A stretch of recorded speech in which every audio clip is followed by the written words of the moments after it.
Buenas noches. Qué silencio. Continuamos con el libro de Santiago. Le invito a buscar en sus Biblias Santiago capítulo 5, ya falta poquito. Ya casi lo terminamos.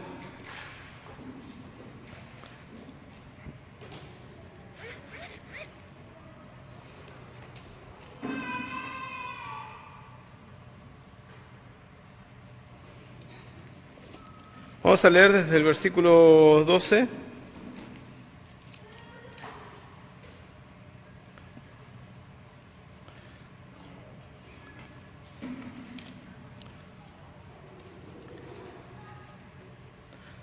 Santiago capítulo 5, versículo 12. Dice así: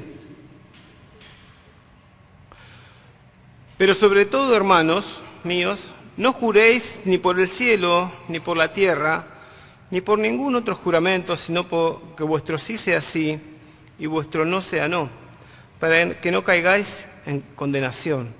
¿Está alguno entre vosotros afligido? Haga oración. ¿Está alguno alegre? Cante alabanzas. ¿Está alguno enfermo entre vosotros? Llame a los ancianos de la iglesia y oren por él, ungiéndole con aceite en el nombre del Señor. Y la oración de fe salvará al enfermo, y el Señor lo levantará, y si hubiera cometido pecados, le serán perdonados. Confesaos vuestras ofensas unos a otros, y orad unos por otros, para que seáis sanados. La oración eficaz del justo puede mucho. Elías era hombre sujeto a pasiones semejantes a las nuestras, y oró fervientemente para que no lloviese, y no llovió sobre la tierra por 3 años y 6 meses. Otra vez oró y el cielo dio lluvia y la tierra produjo su fruto. Vamos a leer hasta este versículo 18. Como les dije, estamos en el final de la carta. Tenemos que recordar que Santiago le escribe a la iglesia, a una iglesia que estaba pasando muchos problemas y más que nada por mucho desánimo. Y Santiago los anima a través de este escrito, pero también los exhorta para que ellos empiecen a madurar espiritualmente. Había cosas que tenía que corregir Santiago porque ellos la estaban haciendo mal, no estaban actuando bien, porque le faltaba esa madurez espiritual de la cual nos falta también muchas veces crecer para tomar buenas decisiones. A lo largo de la carta, Santiago les dice que tenían que ser maduros espirituales en el tema de las pruebas, en el tema de las tentaciones, en el tema del trato, de cómo actuar, ¿sí? Que no tengan favoritismo en la iglesia, que no traten de diferentes a los hermanos por su clase social. Les habla del control de la lengua, el dominio propio que tenían que tener. Y todo esto con respecto a la madurez. Y Santiago termina la exhortación diciendo, esto lo vimos la semana pasada, la última vez que me tocó hablar, de ser pacientes, ¿sí? Arrancó hablando en su carta de pruebas y tentaciones y dificultades, y ahora termina también con este tema. Él dice que verdaderamente son felices los que perseveran. En el 11 decía: aquí tenemos por bienaventurados a los que sufren. Y esto no es común en el mundo. En el mundo, ¿quién es bienaventurado por sufrir? No. Pero en la iglesia del Señor sí, porque no es que sufren por hacer el mal. Eso es obvio. Sufrir por hacer el mal, tenemos que bancarla porque tomamos malas decisiones. Pero está hablando de personas que, haciendo el bien, aún así pasaron por aflicciones, por diversos dolores, y Santiago dice eso, ellos son bienaventurados, esos son los que verdaderamente son felices. La palabra lo que decía Santiago es que nos exhortaba a ser pacientes, ¿sí? Esa palabra es largura de ánimo. Y tenemos ejemplos bíblicos de personas que pasaron por sufrimientos y fueron aprobados, terminaron bien la prueba. ¿Cómo cuál? Así no se me duermen más. ¿Quién? pasó prueba y salieron aprobados. Job lo menciona.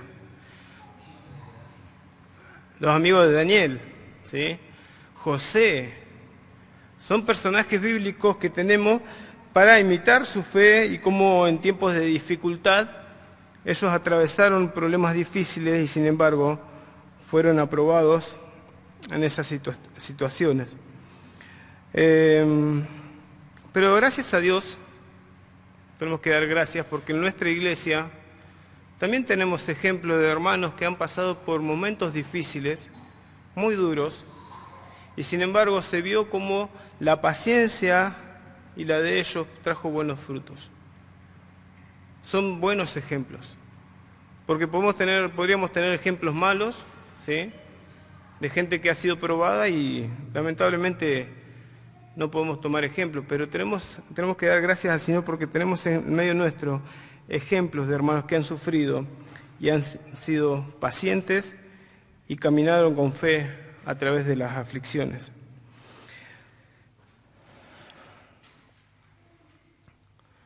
Este versículo 12 muchos lo cuestionan, con el que empezamos a leer, porque está hablando de eso, de la paciencia, bienaventurados los que sufren, y en el 12 dice, pero por sobre todo, hermanos míos, no juréis ni por el cielo, ni por la tierra, ni por ningún otro juramento. La palabra ahí que usa para jurar también puede entenderse como, aparte de jurar y prometer, como no maldecir. Tiene también la idea de no largar amenazas y encaja mejor con el contexto, porque Santiago viene hablando de hermanos que habían sido oprimidos por sus propios hermanos de la iglesia. Los mismos creyentes ricos oprimían a sus hermanos pobres. Y Santiago les dijo, tengan paciencia hasta la venida del Señor. Y no tomen, lo que le está diciendo, no tomen represalias, no se venguen ustedes, no amenacen, porque por lo general la amenaza también trae algo de juramento. Te voy a hacer esto. Los griegos decían, por Zeus que te voy a... Y ahí la amenaza que decían. Muchas maldiciones y amenazas comienzan con juramentos. Y esto no tiene que ser una característica de los creyentes. Santiago dice que seamos pacientes. Los judíos distinguían los juramentos entre juramentos vinculantes y no vinculantes. Los no vinculantes es porque no incluían el nombre de Dios. Entonces, como no incluían el nombre de Dios, entonces ellos se tomaban la libertad de poder engañar o no cumplir. Así que eso es lo que está rechazando Santiago. Que no hagan amenazas, pero tampoco que engañen con las palabras. Uno suele hacer juramentos cuando tiene situaciones de apuro, cuando necesita que su palabra sea creída, ¿sí? Pero con el contexto que dice Santiago habla de la venganza. Porque la injusticia que sufrimos, ¿qué hace? Nos produce enojo, nos irritamos. Andamos molestos cuando estamos sufriendo alguna injusticia. Así que, ¿y qué produce esto? Dice Santiago, queja y murmuración. En vez de resolver las situaciones que hacemos, vamos y se lo contamos. Mirá lo que me hizo el hermano, mirá lo que me hizo la hermana. ¿Te parece a vos? Orá por esto. Y le ponemos un poquito de espiritualidad para que no quede tan mal. Pero eso es lo que quiere evitar Santiago. Evitar la queja y la murmuración entre la iglesia, porque esto, en vez de afirmar todo lo contrario, debilita al cuerpo de Cristo. Así que tenemos que evitar esos juramentos, momentos de ira, o cuando perdemos el control, no tenemos que decir amenazas. Dios, dice el Salmo 95:11, dice que en su santa ira, Él juró, también dice, juré en mi ira que no entrarían en mi reposo. Pero nosotros no podemos hacer eso. Dios nomás los puede hacer porque Él es santo, Él es perfecto. Nosotros no podemos tomar venganza. Tenemos en la Biblia ejemplos de hombres que han hecho juramentos o promesas en momentos de exaltación o de enojo y les fue mal. Tenemos el caso de Jefté, que estamos viendo los jueces, ¿Se acuerdan? Que ganó la batalla y volvió y dijo, bueno, el primero que salga a recibirme, lo voy a ofrecer como holocausto. Y apareció la hija y se lamentó por haber hecho esa promesa, ese juramento. Después tenemos a Pedro, que le dijo al Señor, Pedro le dijo, el Señor les dijo, todos se van a escandalizar de mí, me van a dejar solo. Y Pedro dijo, no, Señor, esto sí, yo no. ¿Y qué le pasó a Pedro? No pudo cumplir. Voy a poner mi vida. No pudo. No pudo ni siquiera confesar que era un seguidor de Cristo. Por eso tenemos que ser cuidadosos con lo que decimos. Por eso Santiago nos aconseja, sean pacientes. Porque el juramento es signo de impaciencia. Es signo de no confiar en el Señor, en su justicia, y querer aplicar nuestra propia justicia. Que vuestro sí sea sí y vuestro no sea no.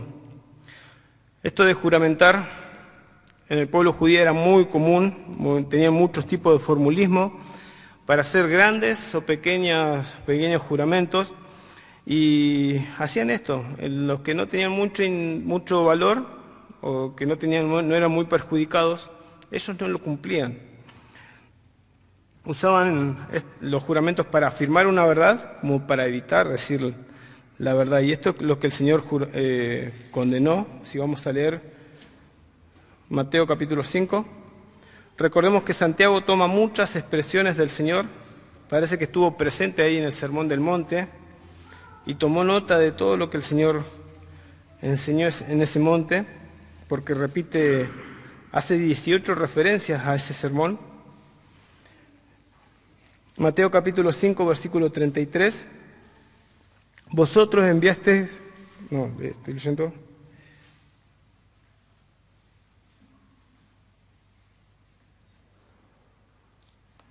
Estoy leyendo Juan, perdón.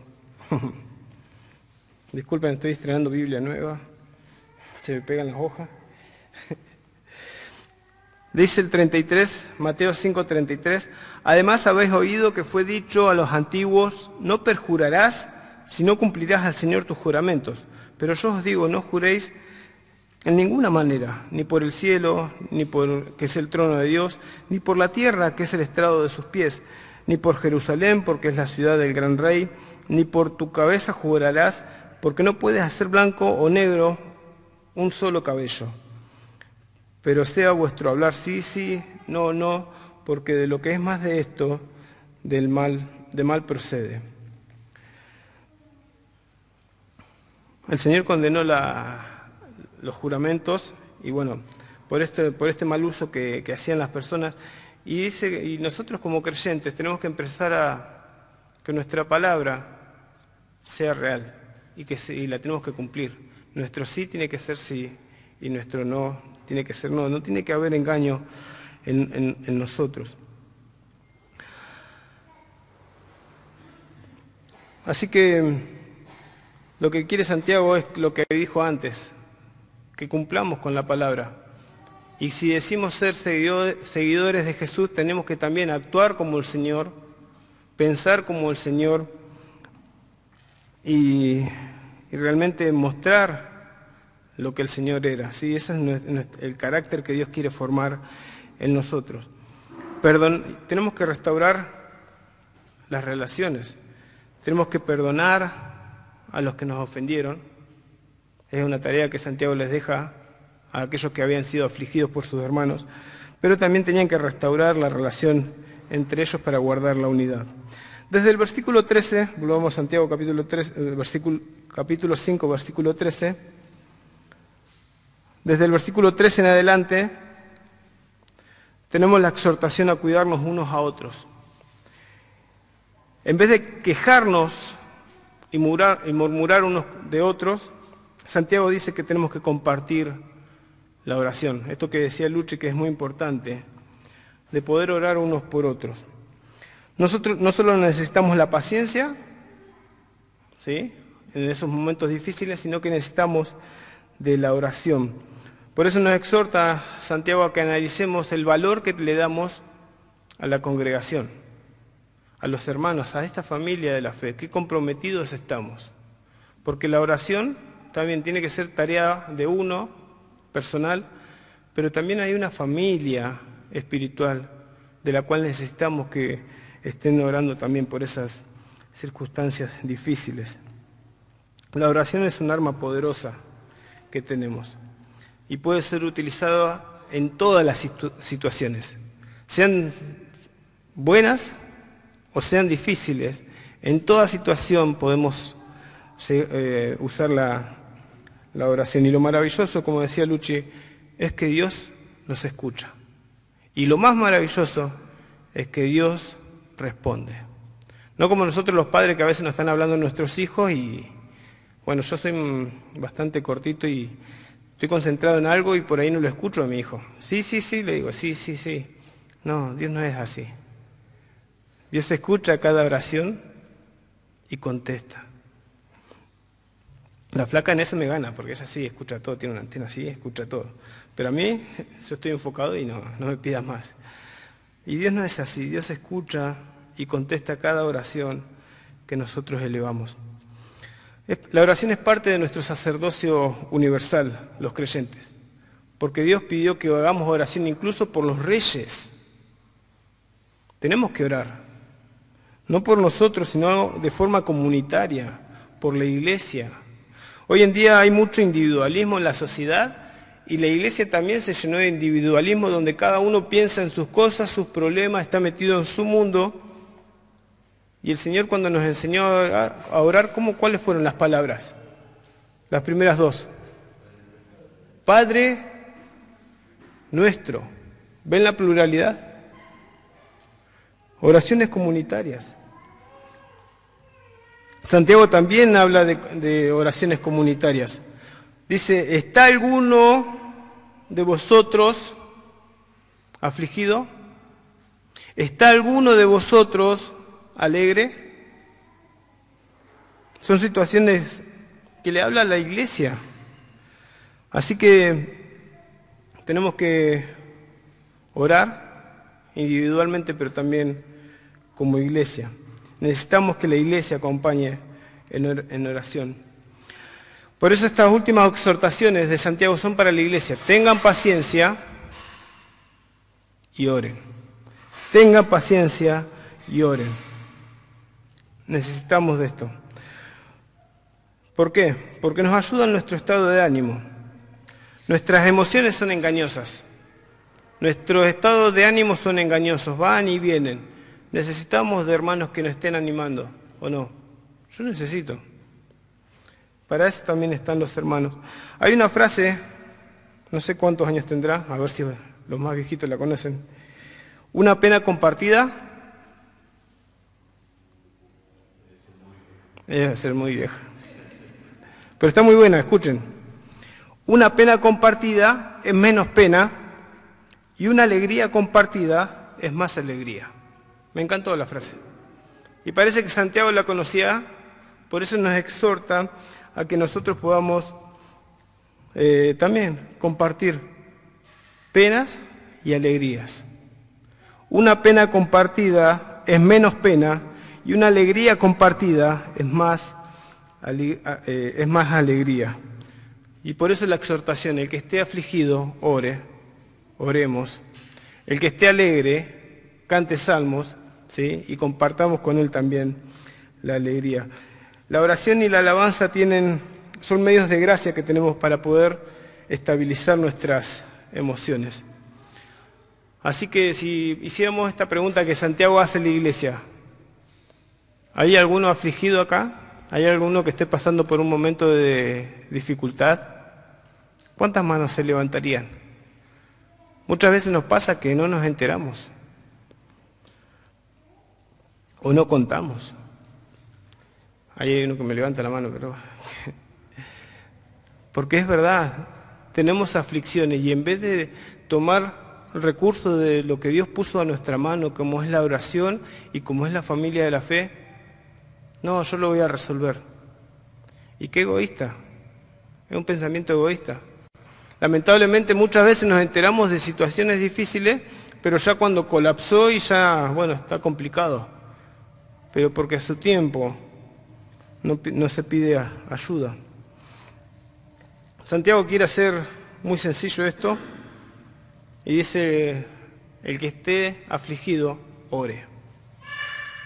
No hace mucho, no hay que ser gran entendido de la palabra de Dios, un teólogo avanzado, sino que simplemente le dice, el que esté afligido, ore.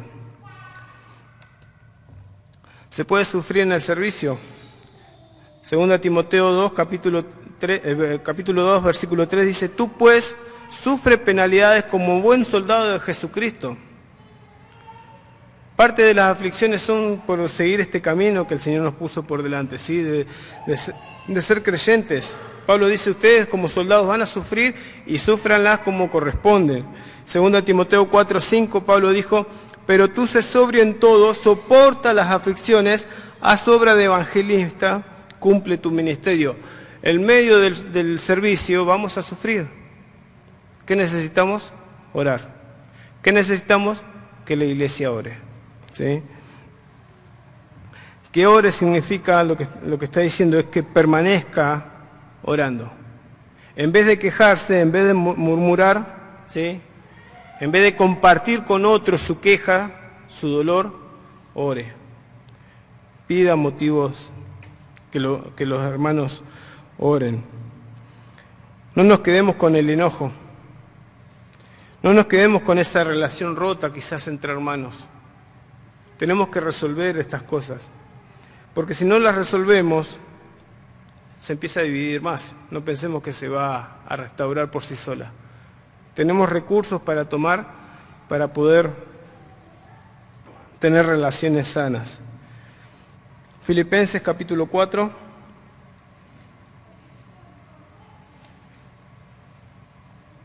Muy conocido. Porque algo que trae la aflicción es la ansiedad.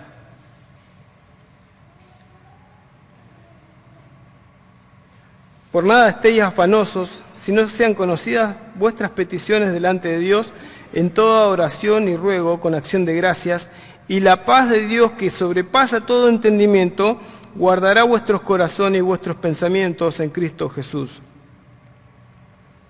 Necesitamos de esa paz.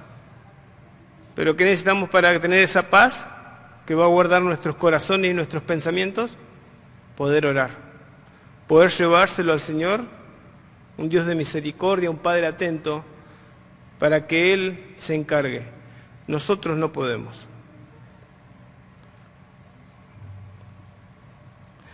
Así que eso es lo que Santiago está animando a la iglesia. Por otro lado, el que está alegre debe cantar salmos. La expresión es salmear, ¿sí? Una expresión que originalmente se usaba para rasgar los acordes de un arpa, pero más tarde se usó para que significó cantar alabanzas a Dios, con o sin instrumentos.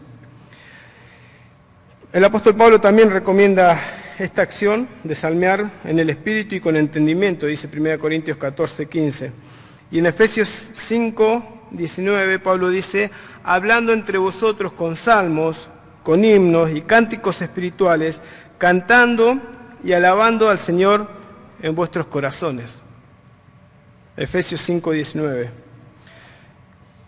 Y Pablo lo dice esto después de decir que teníamos que ser llenos del Espíritu Santo. Porque esa alegría que Dios da es aún a pesar de las dificultades, de los momentos difíciles. A veces se escucha orar, Señor, llenanos de tu Espíritu. Y le pasamos el problema a Dios de una responsabilidad que tiene que ser nuestra, como si Dios no quisiera llenarnos de su Espíritu. Ser llenos del Espíritu Santo. Habla también de ser maduros espiritualmente. Pero Pablo también dice, no tiene que contristar al Espíritu Santo.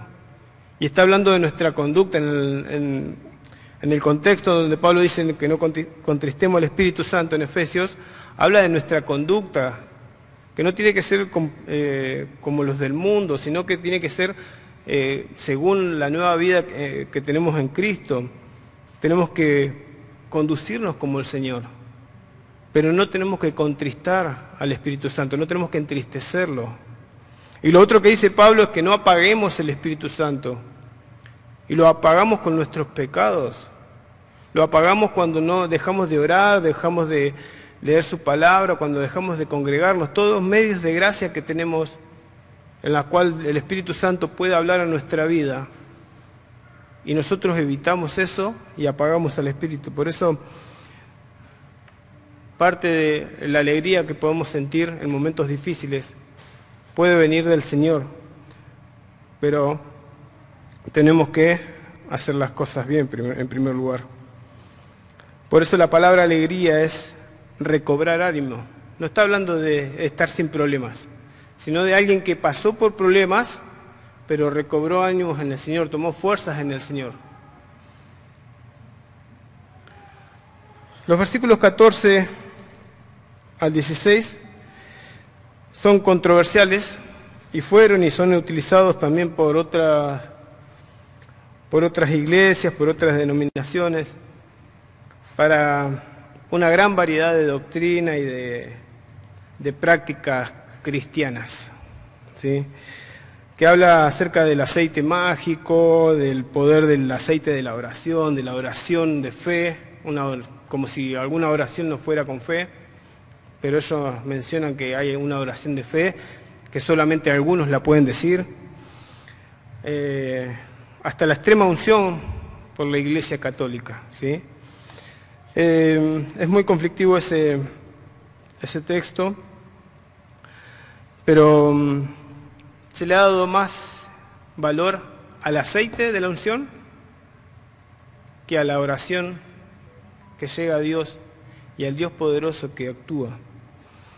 Así que hay dificultad para poder entender lo que Santiago tenía en mente cuando mencionó estas palabras. La palabra salvará es la palabra sanar, salvarse de algún problema físico.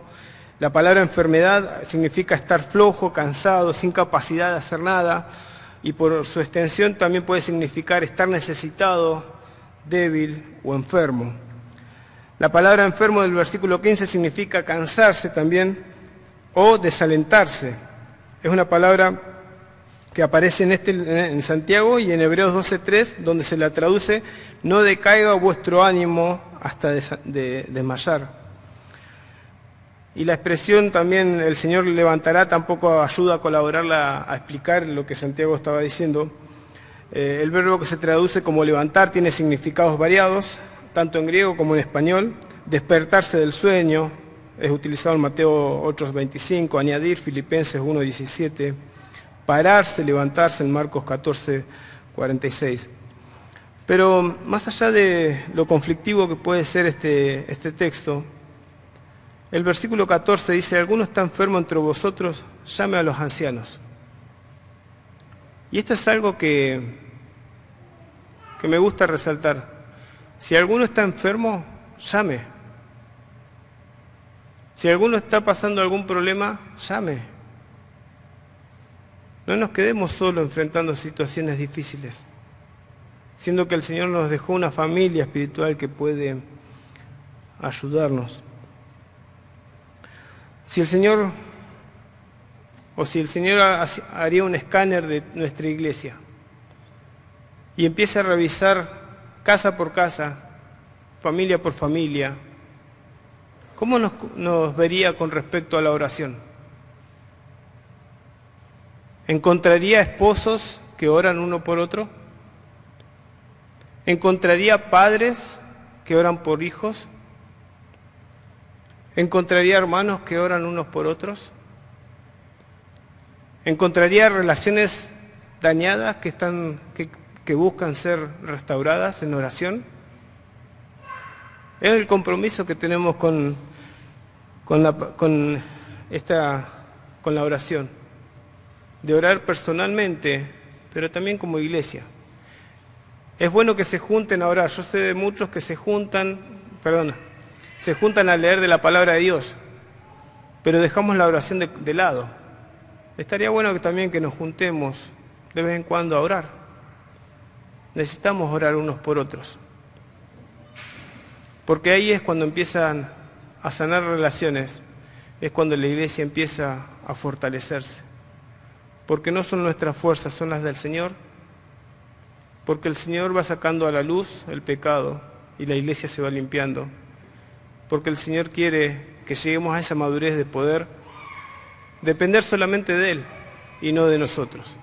Cuando empezamos a depender de nosotros es que empezamos a fallar. Confesad vuestras ofensas unos a otros y orad unos por otros. Necesitamos seguir orando por aquellos que no están con nosotros, por aquellos que se apartaron. Hoy tenemos a un hermano en medio nuestro que por muchos años oraron sus padres, pero también lo pusieron como motivo de oración y hoy está casado. Mirá. Y así oramos por matrimonios para hacer que sean restaurados y el Señor va restaurando. Así que no minimicemos la oración, no la saquemos de lo tan importante que es para nosotros y que realmente le demos el valor que necesitemos. Y es importante esto, confesar las ofensas unos a otros y orar unos por otros para que seáis sanados. Nada más, que el Señor les bendiga. Vamos a ver si le damos un cierre final a Santiago en la próxima. Pero bueno, ya tenemos mucha tarea para poder practicar esto de orar unos por otros. Que el Señor les bendiga.